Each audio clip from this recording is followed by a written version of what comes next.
एउटा बालक चाहिँ स्टुलमाथि बसेर टेलिभिजन हेर्दैछ अनि त्यो टेलिभिजनमा चाहिँ प्रधानमन्त्रीको अनुहार छ अनि त्यो बालकले आफ्नै आमालाई के भन्छ भने आमा उखाने काका आयो भन्छ के है भनेपछि त्यो मनोविज्ञान प्रधानमन्त्रीको चाहिँ जुन छवि छ नि त्यो छवि चाहिँ प्रधानमन्त्रीको रूपमा नभएर एउटा टुक्केबाज व्यक्तिको रूपमा चाहिँ जनमानसमा देखियो कि उहाँले गरेका विकाससँग सम्बन्धित कुराहरू अब योजनाहरू त्यसलाई चाहिँ राम्रोसँग आकलन नगरिकन अनि भनौँ न अब चाहिँ लोकल कन्ज्युमरहरूलाई चाहिँ ध्यानमा राखेर त्यो के बोल्दाखेरि चाहिँ मान्छेले ताली पिट्छन् के बोल्दाखेरि चाहिँ मेरो चर्चा हुन्छ यी सन्दर्भहरूलाई चाहिँ ध्यानमा राखेर प्रधानमन्त्रीले बोल्दै गएको देखियो।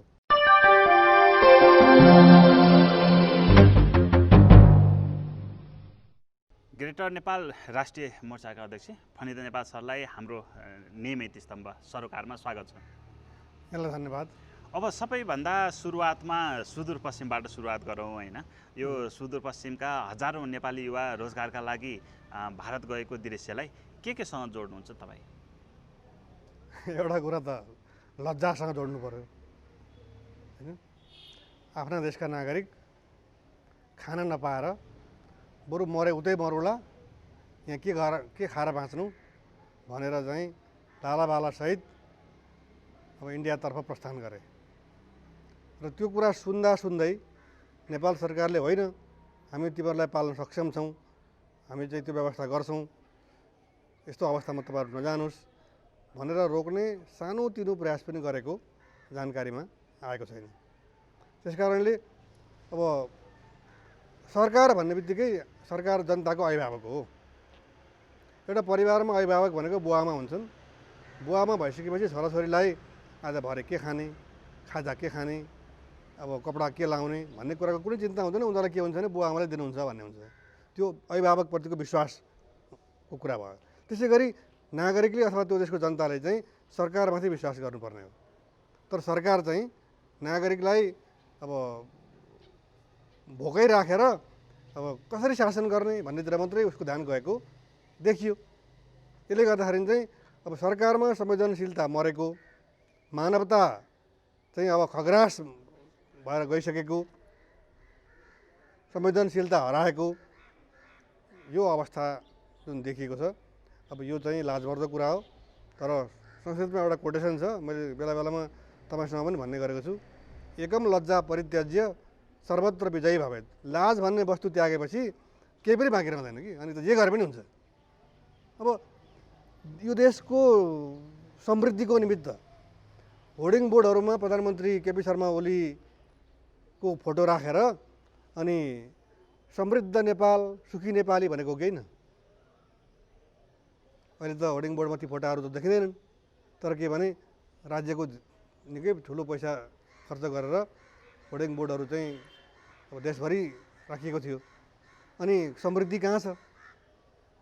लस्कर लागेर इन्डियातिर नेपालमा खाना पाइएन, मरे उतै मरिन्छ, अब फर्किँदैन भन्ने शैलीमा देशलाई छाडेर निस्किएका नागरिकहरूको अनुहारमा खुसी कहाँ छ त?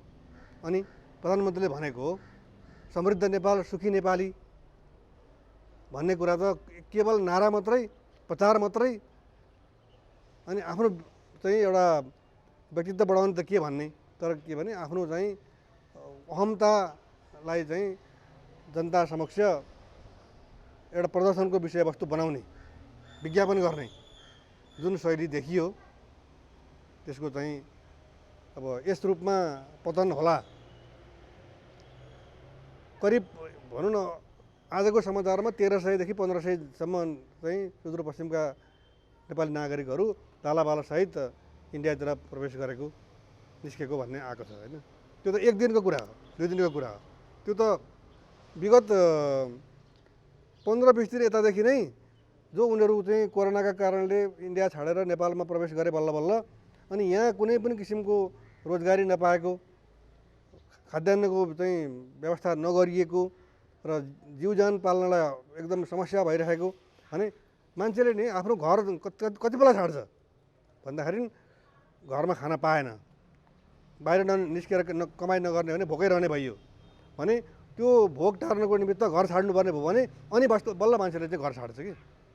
अब यहाँ अब घरले त खान दिँदैन, उनीहरू एक गाँस भातका निमित्त देश छाडेर विदेश जानु पर्यो। यो लाजमर्दो कुरा हो। यो त अब हामीले भन्ने मात्रै कुरा हो र लाज मान्नुपर्ने कुरा चाहिँ प्रधानमन्त्रीले हो। अब प्रधानमन्त्री हाम्रो केपी शर्मा ओलीजी हुनुहुन्छ होइन, अब उहाँले जो नारा लगाउनु भयो समृद्ध नेपाल सुखी नेपाली भनेर होइन, हजुर। अब यो घटनाले चाहिँ उहाँको यो नारालाई त अब जस्तो एउटा गिजाइरहेको होइन शब्द नै युज गर्यो भनेपछि यो कुरी भन्छ नि, यो प्रधानमन्त्रीलाई कुरी जस्तै हो। हजुर, मलाई आज मैले प्रधानमन्त्रीको मानमर्दन गर्न खोजेको होइन। उहाँको चाहिँ शैली कस्तो देखियो भने हरेक कुरालाई उखान टुक्काबाट उडाइदिने। एकपल्ट उहाँले के भन्नुभयो भने खाने समस्या के छ, नेकपाका चाहिँ साथीहरूले जुन घर भोको छ त्यहाँ भात पुर्याइदिन्छन् घरैमा पनि भनेको हो नि त। अनि एउटा चाहिँ कार्टुन मैले कस्तो देखेँ भने यो ट्विटरमा फेसबुकमा पनि त्यो बेला राखेको थियो। एउटा बालक चाहिँ स्टुलमाथि बसेर टेलिभिजन हेर्दैछ, अनि त्यो टेलिभिजनमा चाहिँ प्रधानमन्त्रीको अनुहार छ। अनि त्यो बालकले आफ्नो आमालाई के भन्छ भने आमा उखाने काका आयो भन्छ के है। भनेपछि त्यो मनोविज्ञान प्रधानमन्त्रीको चाहिँ जुन छवि छ नि, त्यो छवि चाहिँ प्रधानमन्त्रीको रूपमा नभएर एउटा टुक्केबाज व्यक्तिको रूपमा चाहिँ जनमानसमा देखियो कि। उहाँले गरेका विकाससँग सम्बन्धित कुराहरू, अब योजनाहरू, त्यसलाई चाहिँ राम्रोसँग आकलन नगरिकन अनि भनौँ न अब चाहिँ लोकल कन्ज्युमरहरूलाई चाहिँ ध्यानमा राखेर त्यो के बोल्दाखेरि चाहिँ मान्छेले ताली पिट्छन्, के बोल्दाखेरि चाहिँ मेरो चर्चा हुन्छ, यी सन्दर्भहरूलाई चाहिँ ध्यानमा राखेर प्रधानमन्त्रीले बोल्दै गएको देखियो। होइन भने आफ्नो फोटो राखेर समृद्ध नेपाल सुखी नेपाली भनिसकेपछि नेपालको समृद्धि कसरी हुन्छ र के कुरा प्राप्त गरेपछि मात्रै मानिसहरू सुखी हुन्छन् भन्ने कुरातर्फ त प्रधानमन्त्री 2 पटक प्रधानमन्त्री भइसकेको व्यक्तिलाई थाहा नहुने कुरा त होइन नि त। त्यस कारणले अब उहाँको जुन नारा हो त्यो नाराले अहिले उहाँलाई नै गिजाइराखेको छ। अब यस्तो अवस्थामा होइन गरिब जनता खाना नपाएर यो महामारी जो चलिरहेको छ होइन, कथित महामारी नै भन्यो भने पनि अब खाना नपाएर विदेश जानु परिरहेको छ। किसानहरूले आफ्नो खेतीपातीको लागि मलको अभाव भइरहेको भन्ने समाचारहरू पनि आइरहेको छ होइन। अब यस्तो बेलामा राज्यको कर्तव्य के हुन्थ्यो, के हुनु पर्थ्यो जो अहिले भएन? हेर्नुहोस्, यो कुरा तपाईँले चाहिँ जुन गम्भीर कुरा उठाउनु भयो, तर यो कुरा नयाँ होइन कि। नेपाललाई के भनिन्छ, नेपाल कृषि प्रधान देश हो भनिन्छ होइन। अर्थात् नेपाल चलेको छ कृषिबाट, खाद्यान्नबाट। भनेपछि तपाईँ हेर्नुहोस्, यो वर्ष मात्रै होइन, हरेक वर्ष जब धान रोप्ने बेला हुन्छ र अनि धान चाहिँ पसाउने बेलामा जति बेला मलको आवश्यकता पर्छ त्यो बेलामा मलको हाकार भएर किसानहरू चाहिँ रोइकरा गरिरहेको हामी सुन्छौँ। एक वर्ष होइन कि, यो निरन्तर जारी छ। भनेपछि यसका चाहिँ व्यवस्थापनको कुरा आयो। व्यवस्थापनको कुरामा एउटा चाहिँ देशभित्रै मल कारखाना खोल्ने, अर्को चाहिँ समयमै मल आयात गर्ने। तर यी दुइटै कुरामा सरकारको ध्यान गएको छैन। मल आयात गर्नलाई जति पैसा लाग्छ, एकपटक सरकारले अनुदान दिएर चाहिँ त्यो उद्योग खोल्ने हो भने त्यो अनुदान दिएको पैसा समेत, अब अनुदान भन्नु परेन, सहुलियत दरमा ऋण दिएर चाहिँ त्यो मल कारखाना खोल्न सकिन्थ्यो। त्यतापट्टि पनि गएन। अनि अब यो मल सँगसँगै अहिले लाजमर्दो कुरा के भयो भने हाम्रो प्रधानमन्त्रीले चाहिँ बङ्गलादेशको प्रधानमन्त्रीलाई फोन गरेर अनि मल चाहिँ पैँचोमा माग्नुभयो, सापट्टि होइन। अब भारतसँग कुरा गर्दाखेरि इन्डियाले चाहिँ वास्तै गरेन अरे, चीनसँग कुरा गर्दाखेरि चाहिँ चीनले धेरै महँगो भन्यो अरे होइन। अनि जति बेला आवश्यकता पर्छ, पाहाडतिर एउटा के चलन हुन्छ भने नि, अब चट्ट बिहान उठ्यो अनि 15मा गयो अनि आयो, अलिअलि के अरे बारीमा घाँस काट्यो, गाईबस्तुहरू हुन्छन्, अनि आगो बाल्ने बेलामा घरमा सलाइ हुँदैन, अनि आफ्नो अँगनामा यसो खोस्रेर हेर्दाखेरि चाहिँ त्यो अगुल्टो पनि निभिसकेको हुन्छ, अनि फेरि पल्लो छिमेकमा गएर चाहिँ आगो लिएर आउने। अथवा नुन छैन अनि तरकारी ओरिसक्यो अनि पल्लो छिमेकमा गएर अलिकति नुन दिनुहोस् त एक चम्चा भनेर नुन लिएर आउने भने जस्तै जब धान पसाउन लाग्यो नि अब अहिले त भदौ हेर्नुहोस् भदौ पनि आधा त बितिसक्यो अनि यो समय भनेको चाहिँ धान पसाउने भनेको बाहिर चाहिँ फुल खेल्न लागेको अवस्थामा पुग्न लागिसक्यो। त्यति बेला चाहिँ मलको आवश्यकता पर्छ र पानीको पनि आवश्यकता पर्छ। अनि अहिले बल्ल हामी खोज्दैछौँ जबकि बङ्गलादेशले पनि ल छिटो लगिहाल्नुहोस् भनेर भनेको अवस्था त छैन। त्यसको व्यवस्थापनको पक्ष पनि बाँकी नै छ भनेपछि यहाँ त हाम्रो क्षमता अथवा हाम्रो सामर्थ्य त कृषिमै छ नि, किनभने हामीसँग जलस्रोत छ, जति पनि नदीहरू छन्, सिँचाइ पुग्छ। तर तपाईँले सुन्नुभएको छ नेपालको तराईमा रहेको खेतीयोग्य जमिनमा खेती गर्नको निमित्त त्यहाँका किसानहरू आकाशतिर हेर्छन्। आकाशबाट पानी पर्यो खेती भयो, जबकि त्यो ठाउँमा हिमालबाट उत्पन्न भएका नेपालका हिमाली नदीहरू पहाड हुँदै चुरे हुँदै तराईबाट बगेर इन्डियातिर जान्छन्। त्यो पानी त हामीसँग छ नि, तर त्यो पानीलाई नहरबाट चाहिँ सिँचाइको सुविधा प्रदान गर्नुको निमित्त न त्यहाँको चाहिँ क्षेत्रीय पार्टीहरूले कुरा गर्छन्, न राष्ट्रिय स्तरमै मधेसबाट उठेका चाहिँ ठुल्ठुला नेताहरू छन् नाम चलेका, जो चाहिँ उप प्रधानमन्त्री, अब चाहिँ उपराष्ट्रपति, राष्ट्रपति, मन्त्री त कतिपटक भए आपूर्ति मन्त्री, अनि स्वास्थ्य मन्त्री, आपूर्ति मन्त्रीको त अघि मैले भनिसकेको सङ्ख्यै सबभन्दा बढी उनीहरूकै छ। तर चाहिँ अहिलेसम्म उनीहरू चाहिँ हाम्रो खेतमा सिँचाइ नपुग्ने गरी इन्डियालाई किन पानी दिने भनेर कसैले पनि क्वेसन उठाउँदैन। त्यो क्वेसन त परै छाडौँ, हाम्रो खेतमा चाहिँ पानी पटाउनुको निमित्त भन्ने शब्द छ एउटा, पानी लगाउनुको निमित्त सिँचाइ गर्नुको निमित्त किन कुलो बनाइँदैन, किन नहर बनाइँदैन भनेर कुनै तराईको नेताले कुरा उठाउँदैन। पहाडका नेताहरूले त झन् राष्ट्रवादी कुरा गर्नलाई टेलिभिजनमा कुराकानी गर्ने, तर चाहिँ अनि आफ्नो जनताका निमित्त गर्नुपर्ने काममा चाहिँ आँखा चिम्लेर बस्ने त्यो प्रवृत्ति छ। भनेपछि तपाईँले भन्नुभयो मल, अब मल त के भने पानी बिना त मलको पनि काम छैन फेरि। अनि हामीसँग सिँचाइका निमित्त पर्याप्त पानी छ, तर सिँचाइको प्रविधिको भएकै छैन, त्यसका निमित्त ध्यानै गएको छैन। अनि मलको कुरा चाहिँ समयमा आपूर्ति हुँदैन। अहिले पनि जोक आइसक्यो, अब धान चाहिँ पाक्ने बेलामा मल आइपुग्छ होला भनेर। अब यो विडम्बना अब हामीले चाहिँ देख्न परिरहेको छ, जुन चाहिँ लाजमर्दो कुरा हो। मैले आज ट्विटरमा एउटा कुरा के देखेको थिएँ भने 4-5 वर्ष अगाडि नै एकजना चाहिँ विद्वानले हाल्नुभएको रहेछ, यो कृषि मन्त्रालय भन्ने चाहिँ मन्त्रालयलाई 5 वर्ष जति बन्द गरिदिने, बन्द गरिदिएर हेरौँ धान उत्पादन हुँदो रहेछ कि रहन्छ। हामीले देख्छौँ नि धान दिवसको दिन गमलामा धान रोपेर गमलामा चाहिँ त्यो धानको बिउको माला लगाएर धान दिवस मनाउने। हामी त त्यो आडम्बरी हौँ नि, होइन? अब अहिले कोरोना छ, कमसेकम कृषिमा सरकारले बेलैमा ध्यान दिएको भए अब मान्छे बाँच्नको निमित्त त खाद्यान्न जरुरी भयो नि।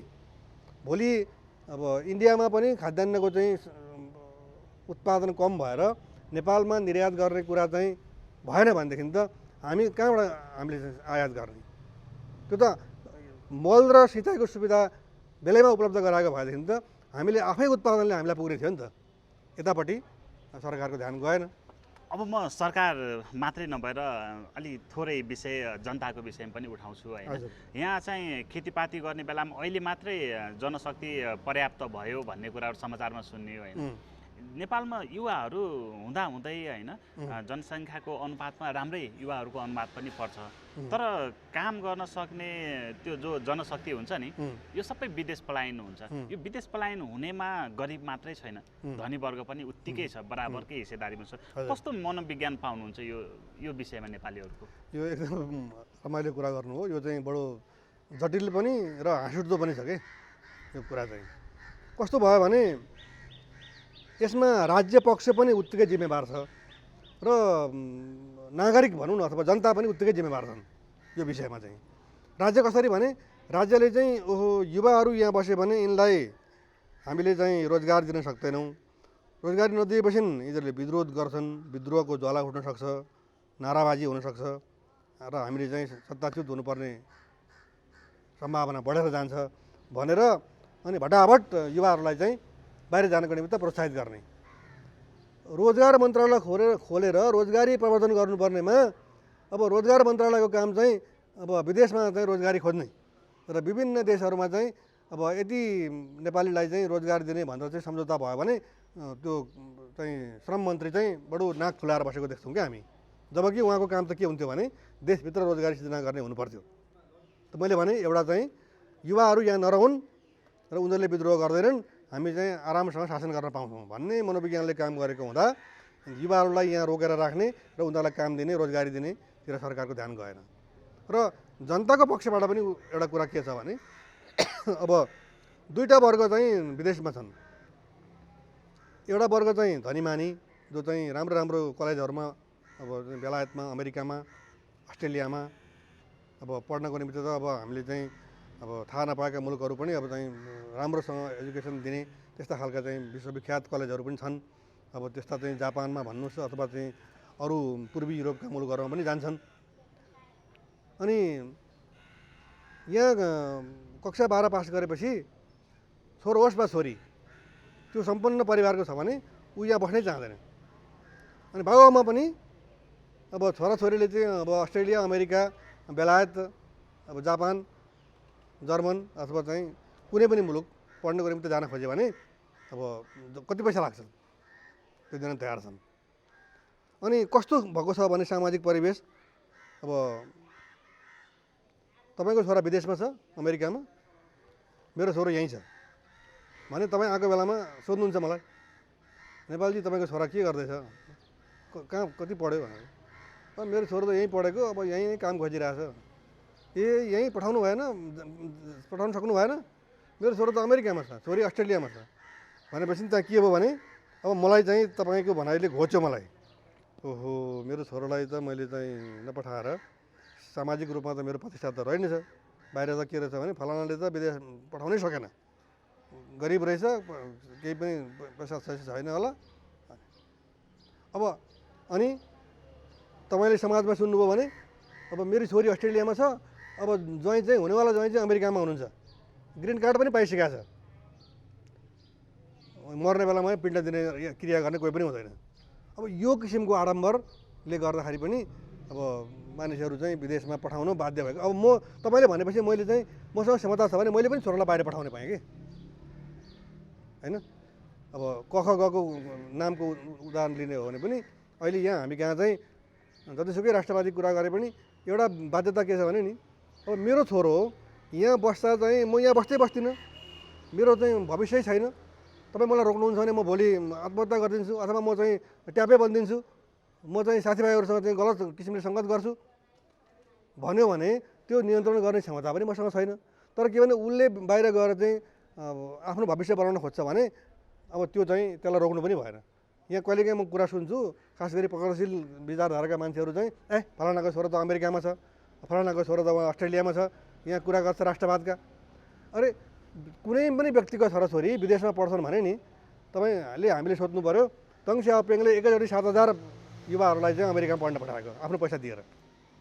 तर शर्त के थियो, त्योहरू सबै चाइना फर्किनुपर्छ। तिनीहरूले नै चाइनामा चाहिँ पुँजीवादी विकासको प्रारम्भ र विकास गरेका हुन् कि।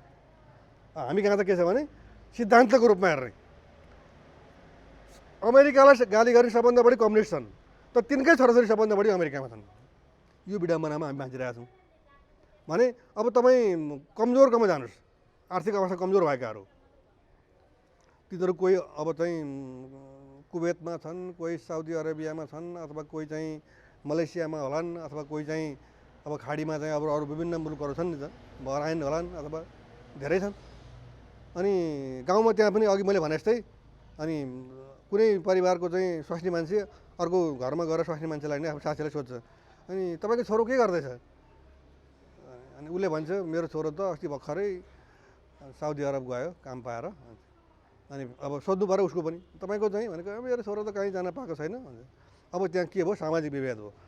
विदेशमा गएको छोरोको परिवारको चाहिँ सान र विदेश जान नपाएको छोराछोरीको परिवारको चाहिँ त्यो सानमा त्यो धेरै ठुलो अन्तर देखिहाल्छ।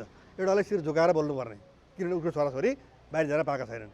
किनभने हामी एउटा त सरकारले मनोवैज्ञानिक रूपमा युवाहरूले देश बनाउँछन्, यिनलाई चाहिँ देशमै राखेर चाहिँ हामी चाहिँ विकासको पथमा अगाडि बढ्नुको निमित्त युवाहरूको भूमिका महत्त्वपूर्ण भएको हुनाले तिनीहरूलाई रोक्नुपर्छ, तिनीहरूलाई काम दिनुपर्छ भनेर सरकारको पनि त्यो ध्यानै छैन। अनि नागरिकको पनि के भने बाध्यता पनि छ क्या फेरि। अनि बाहिर गएपछि काम पायो। अब फेरि अर्को के छ भने लाजको कुरा छ यहाँ। एउटा नागरिक नेपाली काठमाडौँमा आएर होटलमा काम गऱ्यो भने 20,000 पाउँछ, तर त्यही मान्छे बाहिर गयो भने पनि 20,000 पाउँछ। बाहिर चाहिँ ऊ कप्तान छु भन्छ होइन। तर कप्तान चाहिँ कस्तो अरे भने टेबलमा राखेको कप तान्ने, कप्तान होइन। अब उसलाई त्यहाँ चाहिँ कसैले पनि देख्दैन, त्यस कारण कप्तान भएर काम गर्नलाई लाज भएन।